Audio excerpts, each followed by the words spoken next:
जिल्ह्यात भाजपला शिंदे सेनेनं गाठलं. संख्याबळात राष्ट्रवादी, शरद पवार गट नंबर 1. काँग्रेसचं अस्तित्व कायम, विस्तार मात्र खुंटला. नगरपरिषद नगरपंचायत पक्ष नंबर 1 ठरणार याकडे सगळ्यांचे लक्ष लागून राहिले होते. भाजपाने या निवडणुकीसाठी मोठी ताकद पणाला लावली होती. मात्र इतर पक्षही मागे राहिलेले नाहीत. प्रत्यक्ष निकाल समोर आल्यानंतर मात्र या निवडणुकांनी कोणत्याही एका पक्षाला वरचढ ठरू दिलेलं नाही. उलट प्रमुख राजकीय पक्षांना जवळपास समान ताकदीवर आणून ठेवत जिल्ह्याचे राजकीय गणितच बदलवून टाकले आहे. महायुतीत मोठा भाऊ छोटा भाऊ हा विषय अगदी नेहमीच चर्चेला असतो, पण जिल्ह्यात शिंदे शिवसेनेने भाजपाला संख्याबळात गाठत जुळेभाऊ बनवला आहे. काँग्रेसचे अस्तित्व कायम राहिले असले तरी विस्तार खुंटलेला आहे.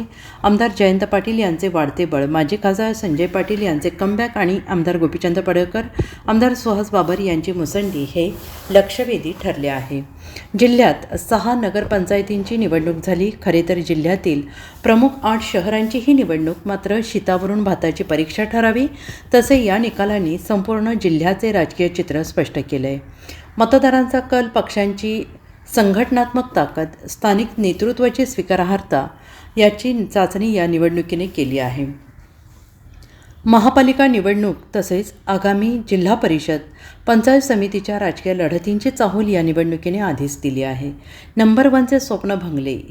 स्थानिक स्वराज्य संस्थांच्या निवडणुकीत महायुती विरोधात महाविकास आघाडी अशी एकास एक लढत होईल असे सांगितले जात होते. मात्र त्याला सोयीस्कर तिलांजली देण्यात आली आहे. 8 पैकी 6 पालिकांमध्ये नगराध्यक्षपदासाठी भाजपाचे उमेदवार होते. भाजपाने या निवडणुकीत मोठी ताकद लावली होती. मुख्यमंत्री देवेंद्र फडणवीस, प्रदेश अध्यक्ष रवींद्र चव्हाण यांनी सभा घेऊन वातावरण तापवले होते.